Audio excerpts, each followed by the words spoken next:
You're listening to Completing the Shelf, a nerd review podcast, where two brothers take a deep dive into all corners of nerd culture, from film and television to video games, graphic novels, and whatever else we're passionate about.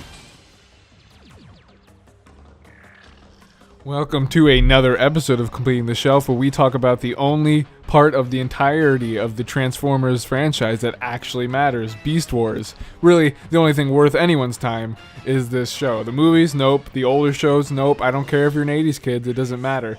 Beast Wars is really the magnum opus of this franchise, and I think it's important for us to give that opinion out right now, that if you care about any other show of Transformers, you don't care about the right one.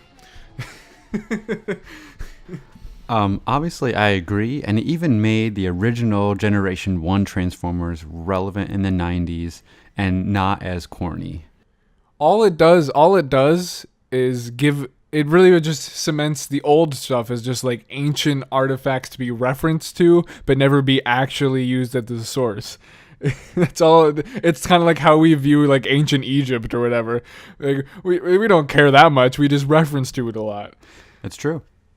Okay, so where do you want to start this conversation? Because there's a lot of emotion tied to Beast Wars for me and you. Like a lot of things we'll talk about, especially that we both share. It's all you, and then I jump onto it. Because as the little brother, this is not a show in my generation that I should have grown up with in any way. And yet, I did because of you, and I have been privy to a great, amazing experience. And it's very interesting. Our age difference does not matter because we are siblings, that we are able to experience similar things as we grew up. But you grew up with it airing, right? You were watching the episodes as they came out for the most part. What was that like? For the most part, yeah. After school, it would come on, elementary school in 1996 to 1999. And okay. My biggest, clearest memory, well, I have two, is our Uncle George coming over. And he was a fan of the original Transformers. And so he would watch it with me and say, "Oh, Optimus, I know that name." And that's all. And I felt validated that an adult would watch it and thought it was cool, Yes. And I vaguely remember any of that. It was cool. But then the biggest memory I have is at the end of season 1. What's the name? They always end with an other, with the aliens, the Vok. Other voices. So the Vok come and land on the planet, and they have to destroy. Oh no, they don't land on the planet. The moon becomes a giant weapon to destroy the planet because it's been contaminated by the Transformers. So Optimus has to destroy the moon by sacrificing himself. Spoiler alert for almost 20. A really old show. No, spoilers. Spoilers is not a big deal on the internet. I don't think you've realized. Well, yeah. So Optimus is flying towards this giant moon installation. It's shooting up a planet, destroying it, flames everywhere, terrible 90s CGI flames everywhere. There's no plants on the planet because they can't generate them, but things are falling apart everywhere. The music's intense. Megatron's laughing because he's taken over Optimus's pod. He's flying closer and closer, and then he hits the pod and it explodes, saving the day. But he's dead. And it ends the season that way. I'm like, this is the first time I experienced a cliffhanger, and I was moved and shaken. I was like, what is happening? I am picking my words very precisely in what I'm about to say. That is one of the most raddest sequences in all of media. For a kid? Absolutely. Yeah, I agree. Now, I guess we should, if you've never seen Beast Wars, you're probably like, what are these idiot man-children doing? This is a spin-off series to, of course, the lauded Transformers franchise. It is essentially Transformers The Next Generation, because it is about 100 years or so after. Past the original, right? Yeah, and in the original, if you've seen the movies by Michael Bay, there's the Autobots and the Decepticons. Autobots led by Optimus Prime. It's none of the original characters from what you know of Transformers it's their descendants. There's callbacks, descendants of them. And the Autobots have become the Maximals, the Decepticons, the Predacons, And they're because of the Earth motif. Because instead of transforming into vehicles, they transform into animals. right, because they crash land on prehistoric Earth through some kind of time Correct. anomaly. They land on prehistoric Which Earth. is also super cool that they're on Earth. Like, it's such a cool idea. But the writers didn't know they were on Earth until the end of season 1 when they destroy the second moon. And so then they're left with one moon, and they're like, oh, maybe we should make this Earth. Which is awesome. Yeah. Awesome, cool. That's awesome. But can we spend some time talking so- about the writers and the origin of the show itself before we go deeper? Sure, I mean, the biggest thing that'll hit you in the face if you ever watch the show is it's in CG. It's 3D animated, and literally like the first ever. No, on TV. it was done by Mainframe, and they had Reboot, which is a show right before it, but they were kind of concurrently going around. But Reboot was the first one. Mm-hmm. But this is like a pioneering show. This Still has an enduring innovative fandom. show. Yeah. So that's the one thing you'll notice is, wow, they actually went for it, and it's kind of obvious that it's kind of in its, infancy, if that's the correct word, the technology, especially early on. Yeah, if you're gonna jump into super ambitious, if you're gonna jump into Beast Wars now, it might be that might be the hurdle you have to get over, especially the first season. Yeah, the first season's a little rough. Otherwise, I think after that it's fine. It's perfectly fine. Honestly, it's much more pleasant than a lot of modern CG animation is. Even 2016, I know there's some anime that came out that were CG'd completely, and it's horrific and it's awful. So, like, the fact that Beast Wars Transformers is still like eons more pleasant than modern CG in TV animation is something to say. This is way, way better. Well, if we're going to talk about the animation, I have to say the modelers, the animators, they got much acting. Such good acting out of those CG characters that even the writers, Larry DiMillo and Bob Ford, they got so invested in these characters as if they were real. And so when they ended the show, they were like, okay, we do need to cut ourselves off from these guys. Well, it helped with the iconic like voice cast, that just every memorable voice you could ever have. Like, it's just everything's so iconic in this show. I think that's a big thing. Is everything that's happened, every person in it is an icon. Talented. It's not just a thing. It's not just Scott McNeil, I think he's the voice actor for Rat Trap, Silverbolt, Dinobot, a few more, I'm sure. So many, yeah. Well, yeah, I agree. Back to the writers, Larry DiMillo and Bob Forward. They were not fans of Transformers at all when they were hired to write the show.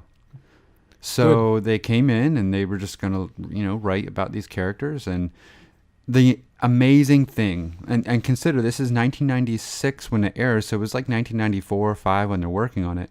They reached out to fan communities to get historical information about Transformers. They even have fans listed in the credits as official consultants. Ben Yee is the most notable one. That's so awesome. Like, they were using forums and message boards back then in the infancy of the internet, and I just think that is amazing and a testimony to how much respect they have for the franchise. Though not being fans, they listen to the fans. I feel like if you've seen the movies and you're like, Transformers seems interesting, the concept, through like under all this pop, Hollywood stuff. I would like to. Where should I start? Like, I feel like this is the perfect show because it's not really connected to a lot, and it gives you interesting, kind of intriguing backstory to the original, and it makes you intrigued on what happened. It before. Is literally so a prequel sequel because it's set before the original, but the Transformers themselves are descendants of the originals. Yeah, it's incredible a starting place, I think, if you are. But after I watched it, I had no because it's like, oh, this was amazing. I doubt the franchise could get any better, so I never really went any farther than Beast Wars. I've gone back and watched the original Transformers movie that came out in the 80s, and it's fun, super cartoony. If you ever also have 90s nostalgia, this is also right up your alley because it's a perfect 90s kind of cheese in it as well. Especially the first so- season and the third season. So let's talk about some of the characters that stand out that like have etched their place in our memory. I feel like the first one is Dinobot. I think Dinobot is really what gave this show a little more meat, especially at first. Yeah, he was a Predacon that was honorable. And Megatron, the leader, was not living up to his standards of honor, so he quit and wanted to join the Maximals, the good guys. And it's this struggle of like dealing with being evil or good. Like, what is it? He's more just this his own path trailblazer, and he's one of the most like interesting characters in the show, and especially all the stuff they do with him.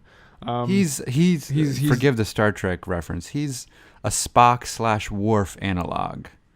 He has a lot of internal struggles. His self-identity is always in question. He switches back and forth a few times, but regrets it. And he's just the most complex character, I think, on the show, but not the only complex one. Yeah, well, doesn't he like become a little bit? Pardon my Star Trek reference. I'm going to try to talk to your language. Doesn't he come a little bit like a Data at the end when he is robot Dinobot? When he's revived and like struggles with being a robot and like well, he was a robot kind of before, mind you.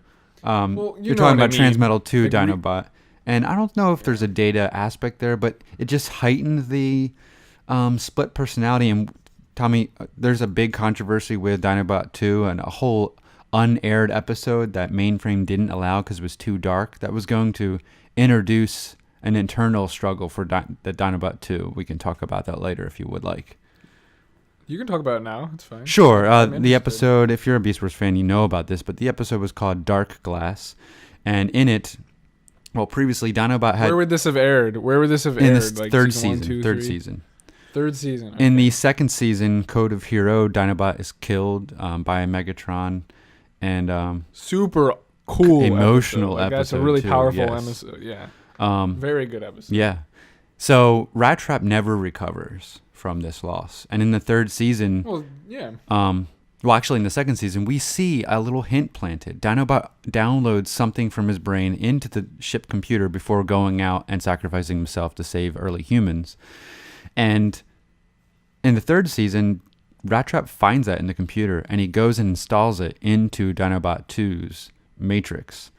And so then Dinobot 2 has this struggle between his Transmetal 2 Predacon brain and the original Dinobot's brain. And so it's this internal dark struggle inside the character in season 3. And then that's why at the end, I think Other Victories or whatever the finale of the whole series is called, Dinobot 2 saves the day. Nemesis. Dinobot 2 saves the day in the end because it's the original Dinobot taking over. We just missed that story.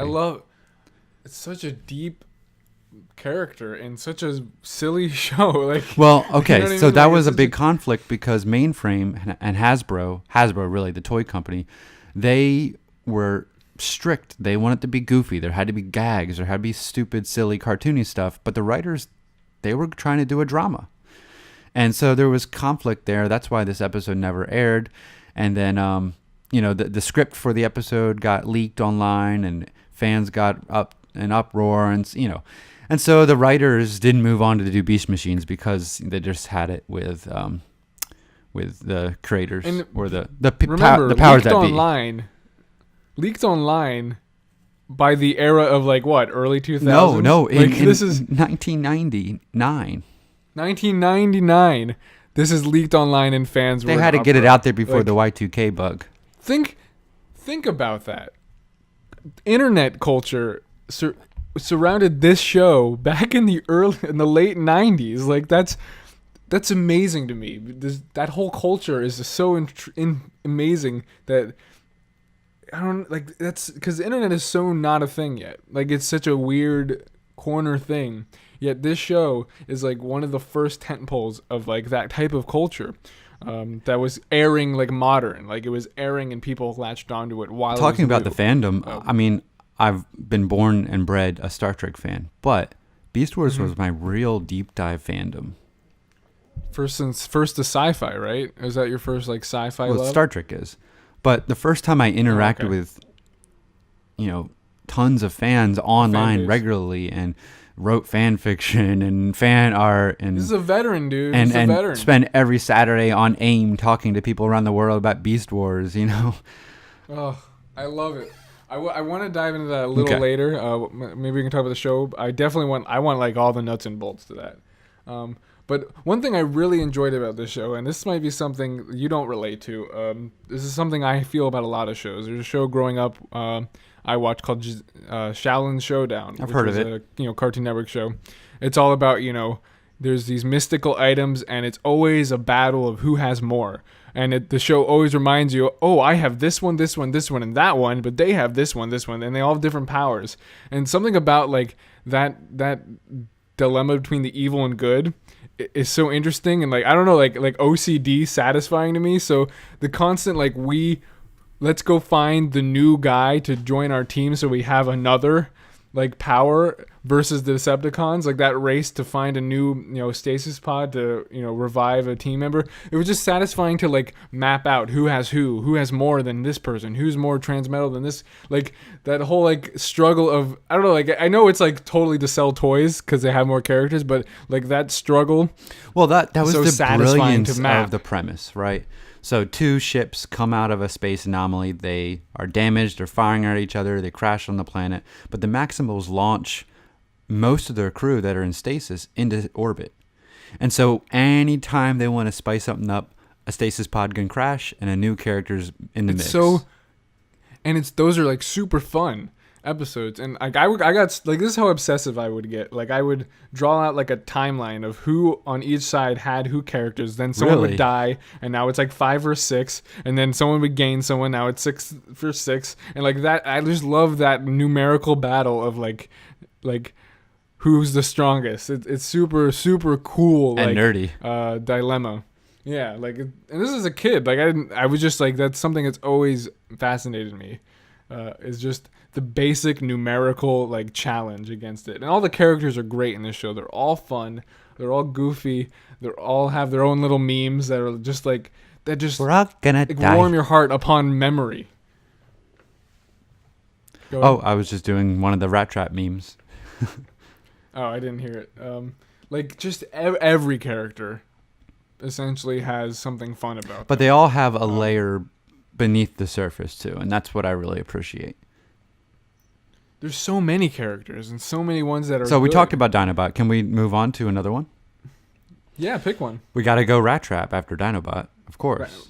Rat Trap is So great. Dinobot's foil is Rat reason. Trap, a little rat. He's kind of have a New York accent, wisecracking, little thief scoundrel. comic relief kind of. Yeah, but he's character, also yeah. very serious, and the Oh, yeah. relationship between the No, two every characters character. really gets cemented in insults, but you know that they're like bros. Yeah, every character, especially on the actually all of them. There's this tight knit. There's a sense of family. All the Maximals and all the what is it? Predacons. What are they called? Predacons. Protacons. They all have this like tight knit family type of loyalty, even if they don't like. Especially the Predacons, they try to do their own thing because they're evil, but there's just something that keeps them together and they care for each other. Same with the good guys, which we would assume, but the fact that it works with both is awesome. Well, and I watched this show concurrently with Star Trek Voyager, and Voyager was all about a crew lost in space 70 years from Earth, and it was all about the family. And I just Yeah, I think this show yeah, does it that paralleled really it perfectly growing up. So Rat Trap, any favorite moments about Rat Trap or anything to say about him? well. I'm unclear. I'm trying to look for the episode, but it's the one where he has to like sneak into the Maximal's base to like. You mean the Predacons base? You know what I'm talking about? Was Yeah. it? And he had to like shut down when something or Sentinel whatever. went crazy in Yes, the it was- Axelon. Yes. And he saves the entire day, and he's just like, it proves him as this really quick wit, on top of his feet kind of guy. that can improvise and make things work, and he's like the Sokka of this. That's a really good analog there. Because the idea guy, he's the idea guy. It's called a better mousetrap, but he's always, I believe. Mm-hmm. And that is probably the time where like he became more than just that comic relief to me. From my vague memory of watching the show as a kid, and it was like I really just loved him. Yeah, I really loved him in Dark Voyage as well. That's when Rhinox, Dinobot, Cheetor, and season one, they're in an explosion of energon, this energy crystal that blinds them, and they all have to get home blind in beast mode. Yes, that's remember such that? A great episode. Oh my goodness! And the thing about this show is because it's the pre-Netflix, time period. I didn't see every episode. Pre. Yeah, so like Netflix. One Sunday morning, I was at one of our godbrother's house, Jonathan, on a Sunday morning before church, and I see this episode on, just a snippet. I'm like, what is this? I've never seen this before. And that happens so many times throughout my life. Like, oh my gosh, I never saw this one before. So there was always something exciting going on. Yeah. The show's mostly episodic enough in the first season where you could just out of context watch something. It gets more serialized after that, though. And I mean, I don't know if we're done with Rat Trap. Are you done with Rat Trap? I love his transmetal mode when he turns into like motorcycle. It's ridiculous. It's so cool that they update the designs and update the powers every season. It's just such a. I know it's marketing toy. Shut up. They do it well. Like they were given their hand and they're dealt the cards they were given, and they wrote really cool stuff around. They did. I mean, it's a show. It's a commercial for toys. That's all it was. All Transformers is, but this is also a good show. Absolutely. All right. So next character. I was gonna bring up Tarantulas and Black Arachnia's relationship, and both ghost characters, separate and together. Oh yes. As probably one of the most interesting on the Predacon side throughout the entirety of the show. Essentially, they are an interesting pair. They really are. So Tarantulas is an original member of the Predacons, yes, right? And she's linked to the Tripredacus Council, which is around in the original generation. So she is, or he? I'm sorry, he. Yes, and he creates Black Arachnia, right? He does. So, but she's kind of her own person. It's a very like free-willed kind of character in her. Well, the creation, when the stasis pods crash down on Earth, whoever gets there first can reprogram the like hard drive of the transformer to be either a Maximal or a Predacon. And so Black Arachnia is originally part of the Maximal crew, and Tarantula gets there first and makes her, a spider like him. Has to like reprogram her. She is the Catwoman of this show. The femme fatale, yeah. Where Dinobot also had this constant struggle of whose side to be on. He had his own internal morals that he followed. Where Black Arachnia doesn't have these internal morals. She kind of is just. She's not like this super, respectable character. She does, schemy things. She does bad things. Her morals are. It always feels like it's, she's not sure who she is. She follows a more consequentialist view. Like, if it's useful, I will do it. And that's what's right. Yeah, but you can tell that something about her has that Maximal in her that's like good. And there's a constant, tug of war inside her throughout the entirety of the show until she becomes her transmetal form, I think, or second form, where she's more in the third season. Yeah, let's talk about that. That episode is Crossing the Rubicon, I believe. Man, I don't. It's been forever, so let me look it up. But I'll talk while I do that. So in that episode, Black Arachnia wants to gain power and become a transmetal too, and basically upgrade her form. And in doing so, it sets off a program, a little trap that Tarantulas implants in her. That if she doesn't remove this little trap from her circuits, she will die. And it's really tense surgery episode. Like the music, the direction, the acting, the sound effects all conspire together to make a really emotive experience, and really I mean, we're in the We third are. season. Like pretty much every episode's incredible. No, that's not true at all. except for the one. except There's for a that few. The third season is very mixed because Hasbro was really cracking down. We need more jokes. I just remember it being more plot heavy, I guess, like sequential. Like this episode, you need to watch the before one. Sure. Now with Black Arachnia, once Rhinox can remove the Tarantulas' trap, she's a maximal, but she's still, a little bad and whatever. She's freed from Tarantulas at that point. Mm-hmm. But then So I mean, it's hard to talk about Black Arachnia without Silverbolt, but let's go ahead and back to Tarantulas. Yeah. Who is like the crazy scientist of the Predacons. Hilarious character. Constantly, like, he is one of those characters when he's on screen, you're enjoying the scene. He's the wild Like, card, just, too. And always seems to know more than everyone. He's never really at base with the Predacons. He's never really, out with them a lot of the times. He's kind of in his own bunker, just doing crazy stuff, like just experimenting and being literally insane. Like, yeah, he's kind of his own spirit. Yeah, and when he went transmetal, his motorcycle form is just bad. It's awesome. It's awesome. It's so cool. All of them are cool. I love them all. Just refreshing watching just looking at still pictures of this show. It's like, this is the coolest show ever. It was. His voice was sneaky, underhanded, and had a crazy maniacal laugh, but it was also very serious and plotting and was one step ahead of everyone. He could be threatening. He could be intimidating. Yeah, like he was the only one that knew how to deal with the alien the Vox. I think it's Vox. Yeah. Voth is a Voyager alien species. Don't ruin my love. Yeah, so he was just... And then when Ravage comes, the Triproticus agent, he's converted from a Generation 1 Transformers. Can you explain Triproticus? Yeah, so it's a 3-bot council, a shadow council underground. So okay, so we saw a couple scenes. Yeah, of it. in the agenda episodes. Remember those? Yeah. I remember they inspired you to write a bunch of fan fiction. But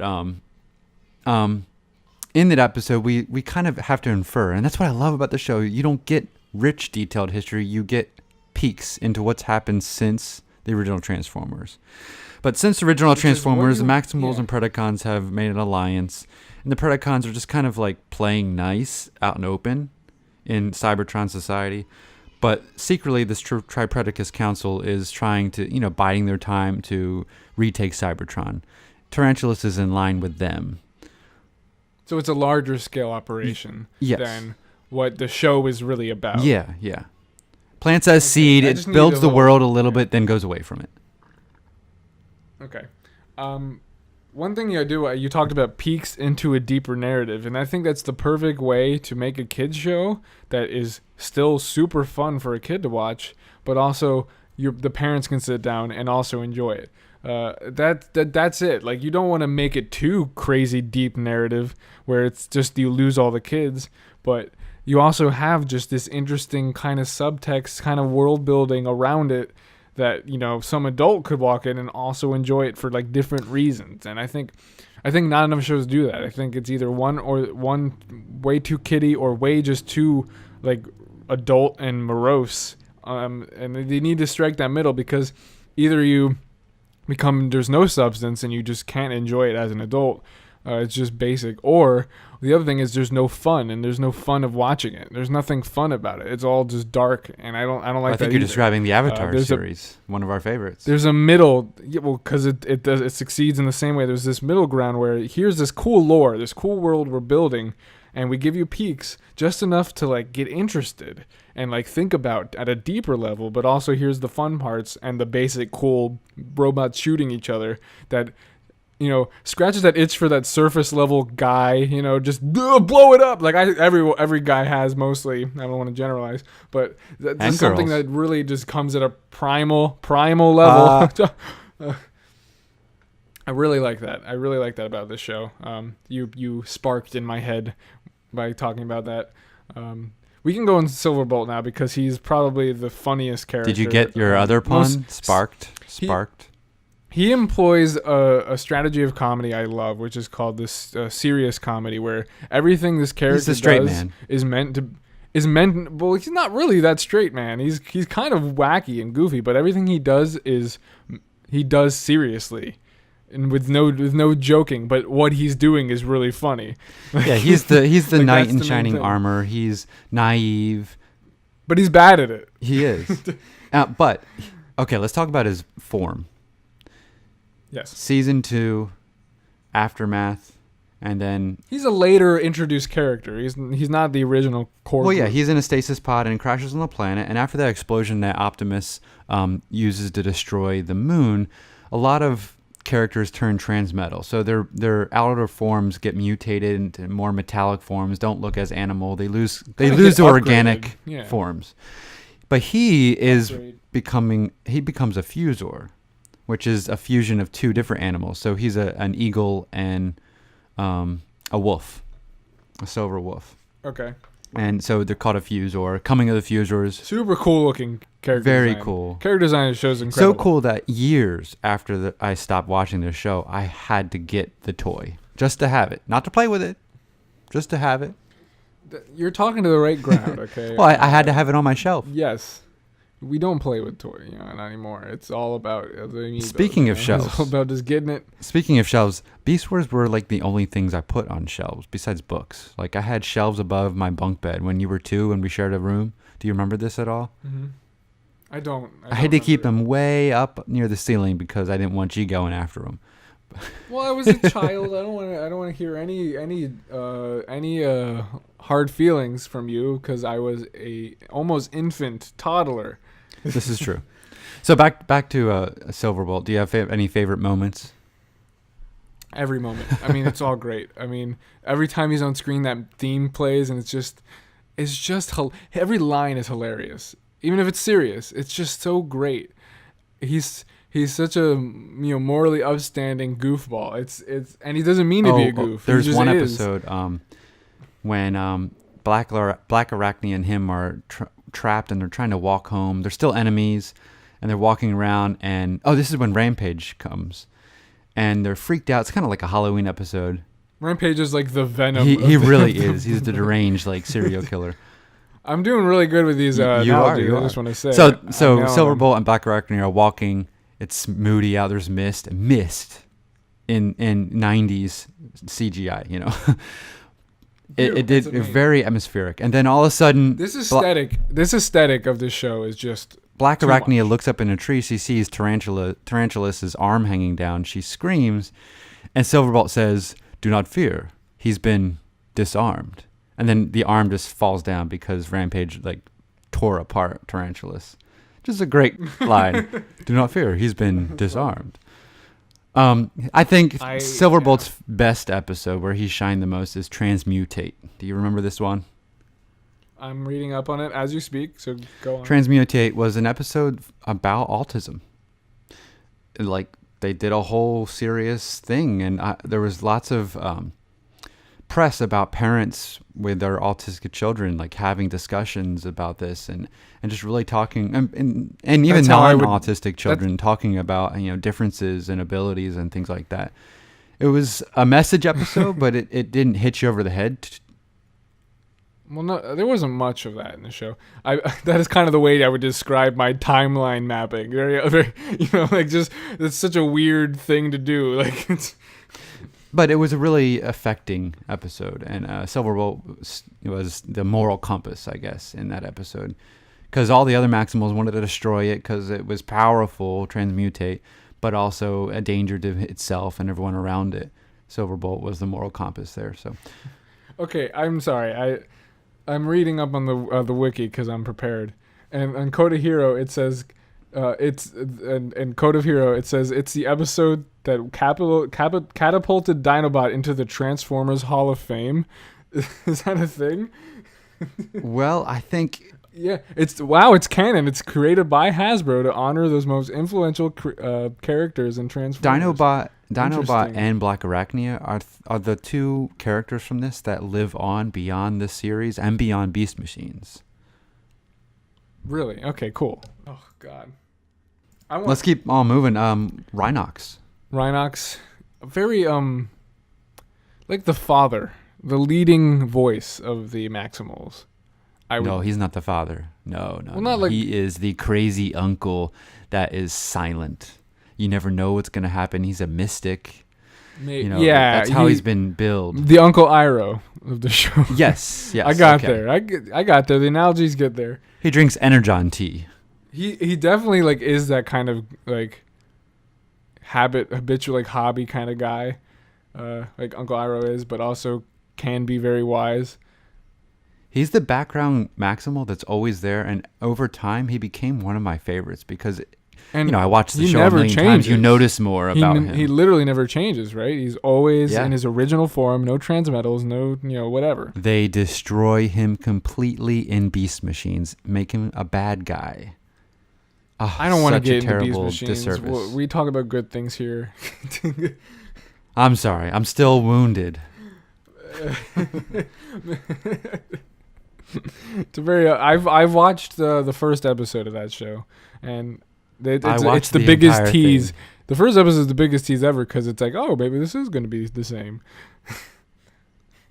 I didn't even know it existed, and then like I saw it on Fox Kids or something one day, and I'm like, wait, that sounds like Rat Trap, and I'm like, what the heck? There's more Beast Wars, and then I got disappointed. To like realize the heights of joy to the crushing defeat, such a swift turn. Oh, I would not want to be in your shoes in that moment. Did you ever see Botanica?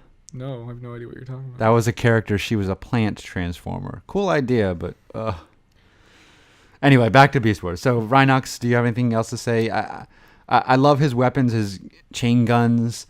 He was really one of the stronger Maximals. He has one of the worst episodes in the show that he's farting the whole time. Yeah, when he gets sick. Yeah. But believe it or not, that's one of those episodes that like I found that I never knew I missed, and I'm like, oh my gosh, this is amazing. Even though he's eating beans and farting, and this is stupid. It was rough to me. Stuff. It was a rough one. Yeah. I want to talk about the epicness, if we're allowed to use that word still, of this show. How grand it could get. How important it could get. How like, especially when they find the original arc from the show, from the original transform. There's nothing more epic to me. Like, oh my goodness. And the fact that it wasn't just this, they just made up history. This is from something that's in culture. And they find it, and then when the old Optimus like awakens for a little bit, like it just felt grand. I remember as a kid just being enthralled by I rewatched that episode where they go into the original arc so many times because it felt special. It felt so cool. They made that ship look so important. They made Optimus as this like deity figure. Optimus Prime. The original Optimus, Prime, as this like deity figure, and it's just so incredibly iconic. It really helped with the production design because the Maximals and Predacons, I guess technology over time got more compact and small. So they're about like so almost human size. They're like 7 feet comparatively. Tall. But then the Transformers are humongous gods almost. Like you said, the scope was just thrilling. It was like making it a 3-part episode really helped. It was like equivalent to like us like archaeologically like discovering something from ancient times, except the pharaoh woke up. Like, you know what I mean? Like it started talking. It was so incredibly cool. Exactly. Those 3 episodes, the agendas part 1, 2, and 3, it really tied Transformers and Beast Wars together and opened up the scope of the show, so it's situated in a larger universe. Again, more world building when Ravage comes and everything comes together.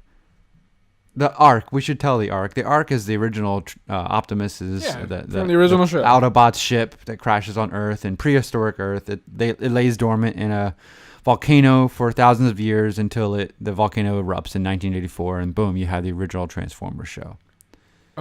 Oh, it's so cool. Oh my goodness, I like that. Like that's when I think of Beast Wars and what I loved about it, that image always comes back to me. That's the image that always like haunts me about that show. Is that those episodes, the build-up's amazing.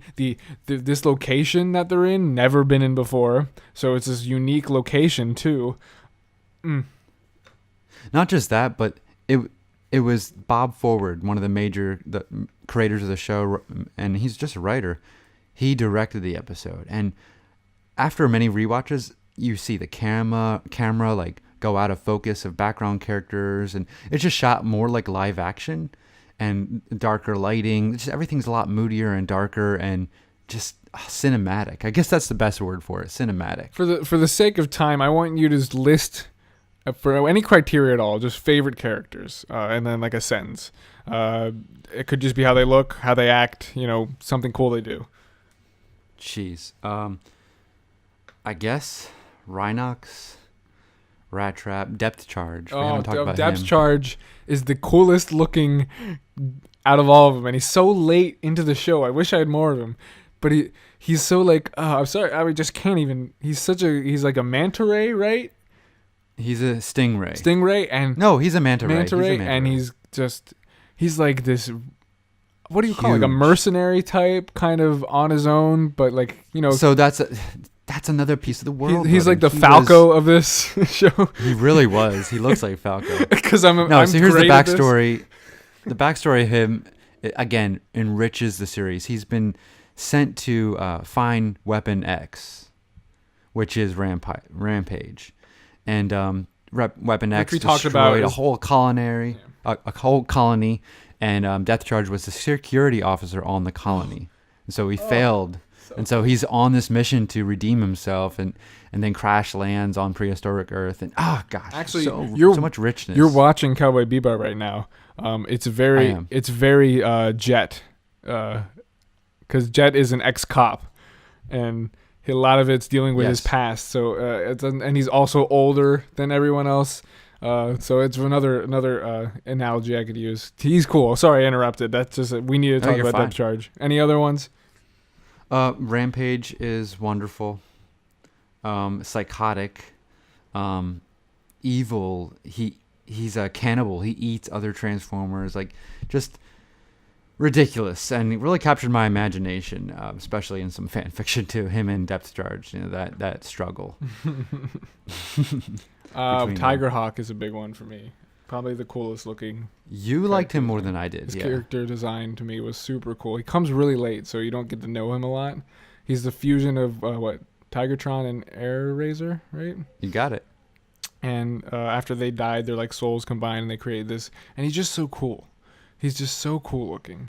Well, and part of the time he's controlled by the aliens. A giant tiger with wings. I mean, what do you want? What do you want, dude? That brings me to Tigertron. Like another one like Rhinox, a silent character in the background that was just really cool, powerful, but subtle. Like they didn't overplay him at all. Yeah, and he would just go off on his own. He wanted to be out in nature. He didn't want to be part of the Maximals, but he would show up when he needed to. And just another great character. So, I think we're missing the biggest meme character out of all of these. Two of them. Inferno. For the glory of the royalty. Hilarious character. Love him. And my personal favorite, Waspinator. Oh, yes. I mean, nothing made me laugh more as a kid than Waspinator. He was just goofy, fun. Nothing worked out for him. The Charlie Brown of the show, just he's not even that evil. He's just goofy. He's just plucky. Ugh. He just wants to impress Megatron, but he's not like that evil. Ugh. Yeah, and so his voice, is really crucial to making him work. Go bye. Exactly. Well done. But his final speech in Nemesis, where he quits the Predacons and rips it off the patch from his head, and he's like, I'm done being evil, done being Predacon. And then he gets destroyed. But then the early humans put him back together. And he has a happy ending, becoming a god for early humans. I know we haven't mentioned Optimus, Primal, and Megatron. we're saving those, yes. Well, I just want to quickly say that, they're great, but they are exactly what you kind of think they would be as the main lead, main villain. Um, they didn't shock you as like characters because you kind of expect it. They have their quirks, where the other ones are just all because they're from Optimus, Megatron from Transformers, so they kind of fill those archetypes a little bit. Where the other ones are all original, brand new. David Kaye, though, Megatron's voice actor. Indeed. Oh, yes, indeed. Wonderful, deep, rich voice, and unmistakable. Like, he also plays, I think, Magneto in X-Men Evolution in the early 2000s, and I'm like, that's Megatron. Just wonderful, smooth voice.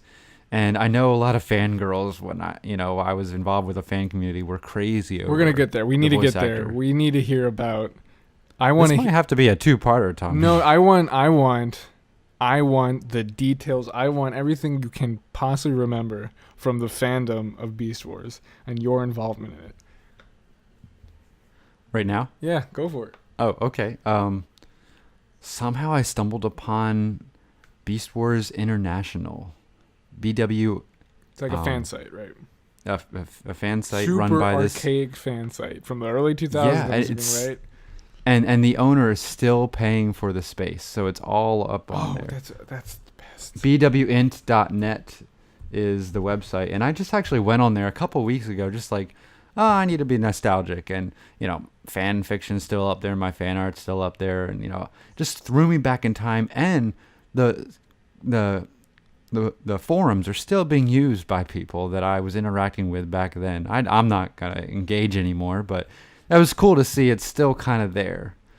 The fan community that I got for a year or two was so tight that I got presents mailed from South Africa from people, or a T-shirt with one of my online friends' fan art OC delivered to my house. Is it OC? OC? Original character? No, it was a Tigertron, okay. I think, or I don't know, Dinobot. Okay. But if you go to bwint.net, it's still there. Tons of great content, and it just captured your imagination. We could talk forever about these guys because the writers hinted at a whole world beyond this prehistoric Earth and the Beast Wars. When you think about that time in your life, like what's the level of nostalgia feeling? What's the heart warmth that you feel whenever you think about it? I mean, that time made me want to become a writer. It made me really dive into English and literature because I would be writing fan fiction and I wanted to do it good, and I wanted, the leader of the website. Do it well. Oh my goodness. Ugh. Oh, I'm sorry. Yes, I'm too excited. The owner of the website, her online name was Sapphire. She was a great writer, and I read a lot of her fiction, and so emulation was big with the Beast Wars. And I don't know if I would be an English teacher without being, trapped in stories. I want to say, for people that think fan art and think not good, this guy could draw. It's really good fan art. Also, right. He could write, and it's like he would write like you think of like a plot for just an episode, and it would be a legitimate, like I could imagine it would exist as a plot in the show. So, like this is some deep completing the shelf lore here, but it's very like something like that super interesting to me that you had that type of experience. Well, I would map out the 4th season of Beast Wars, and they didn't escape the planet. They didn't do beast machines. And okay, what would happen instead? So it really helped me lock into that TV shows have arcs and they're planned ahead of time. This is old internet here, people. This is old. This is serious stuff. And like every week, it was the website was updated with new fan art, new fan fiction every single week, polls, forums. I was commissioned to do art for the website, donation page and, things like that. So it really just gave me a community for a creative outlet. And I think that's vital for any child to really have an outlet for their creative instincts. You weren't a child, though. You were a high schooler. Yeah, that's a kid. The kid in you. Yeah, but because I think without that community, I wouldn't have stuck with it. But because I had an outlet and an audience, that was a more important thing than even Beast Wars. It was the ability to be read. Wow, it's so cool to me. It's just like that you were part of this like tiny pre-internet like streaming anything group that was just like dedicated as a fan base to something, on the same level as anything else that was coming out. Why I have this perspective, because I've learned, especially watching so much anime stuff, especially reviewers of anime, like an anime fan base 2001 is considered ancient times, while you're like 1990s, you're 8, like you're like, yeah, we're just doing Beast Wars, that makes sense. Like Well, and Transformers had BotCon, like its own traveling convention that was humongous, and only I think last year or the year before it ended, like the interest went down enough, and in it they had big tributes to Beast Wars, and the voice actors came back on stage to talk about the show, a show that lasted 3 seasons, 52 episodes, little tiny nothing show, especially in the scheme of the Transformers franchise alone. It's just a small now part. they're pumping out shows left and right. Yeah, and yet I couldn't imagine liking any more of their content more than this one. This is something I would go back to. I would show my kids this show because it's just so good. I've tried.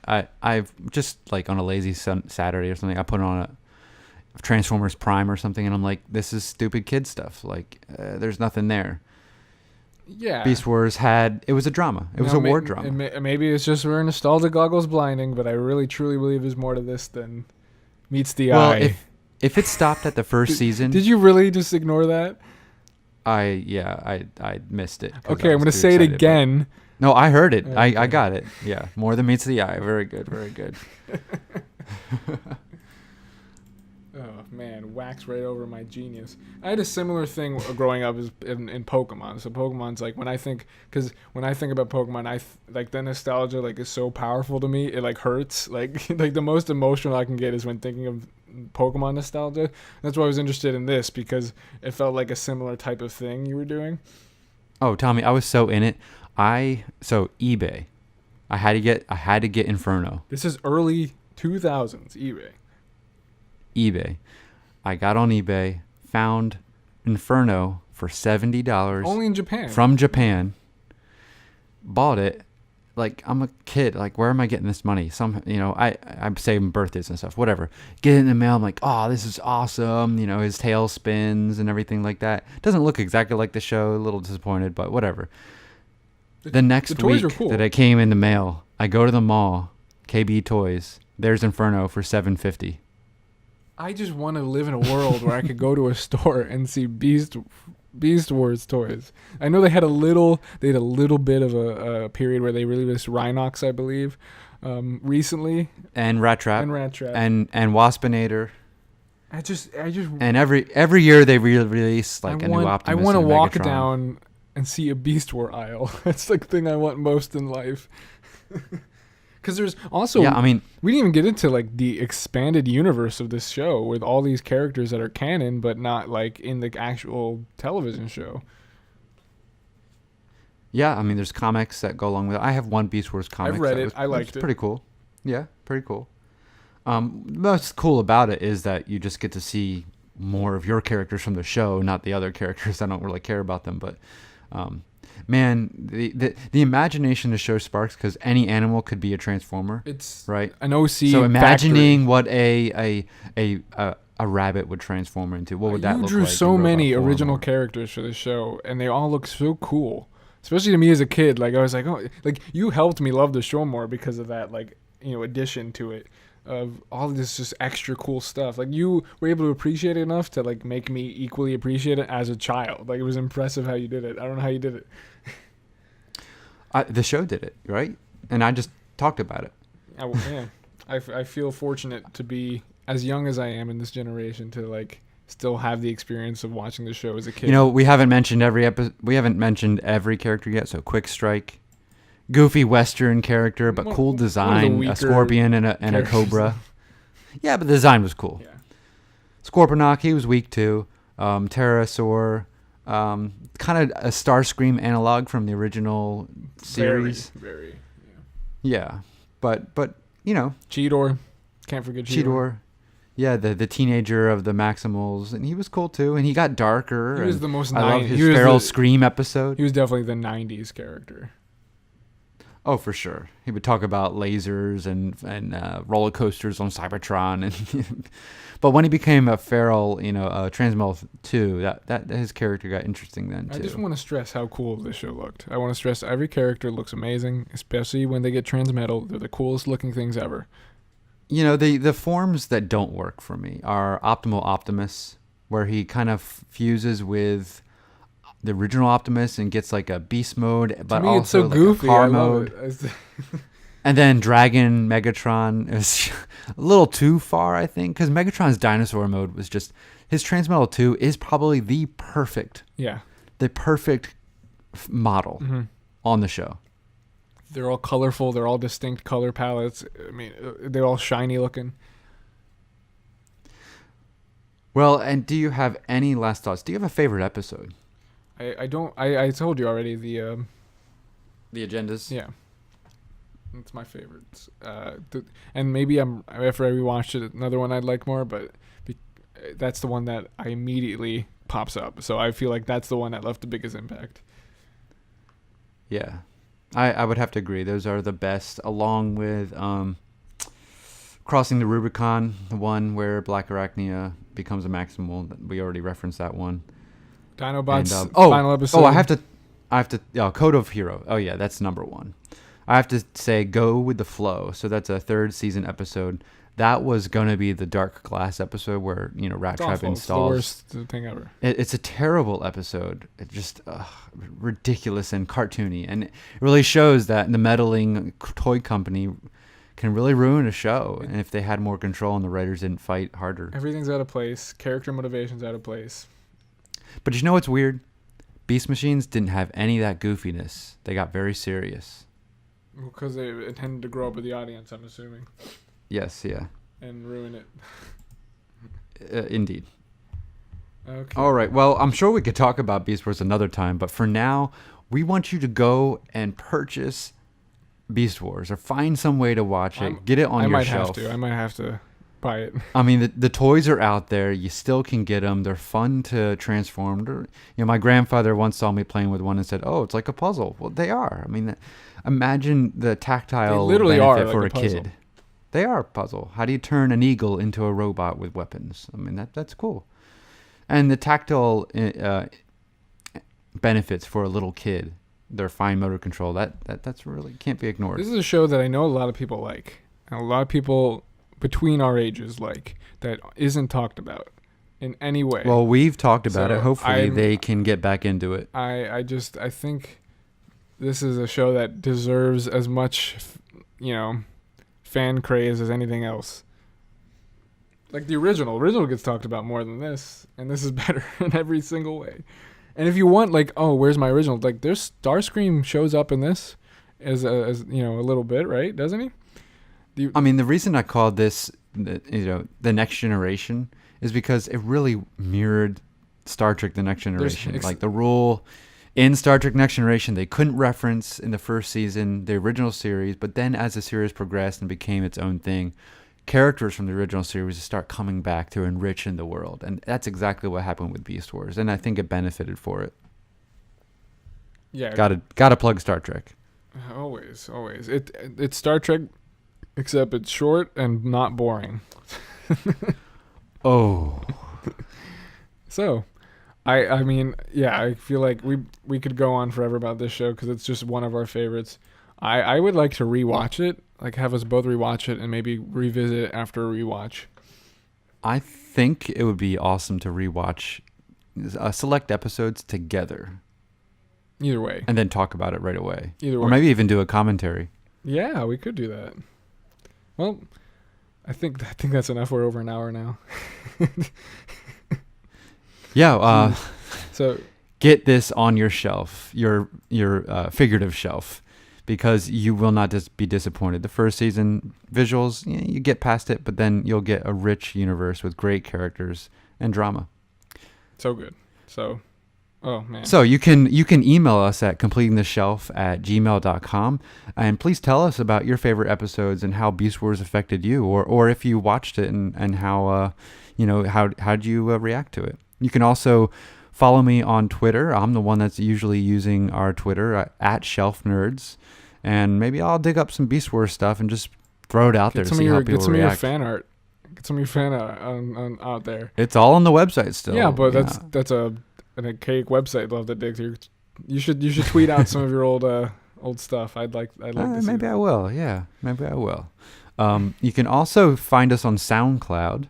Oh really? And soundcloud.com/completingtheshelf, completing-the-shelf. And that's for our podcast listeners out there, since we haven't gotten on iTunes yet. If you want an audio version, there you go. Yep. No work there. And I think that's it. I think Beast Wars is a very crucial part for both of ours, like growing up and becoming nerds like we are, passionate, because this is something we were passionate about early on. Yes. Early on in our lives. And I can't wait to talk about something else that we're passionate about next week. That's pretty much all we do.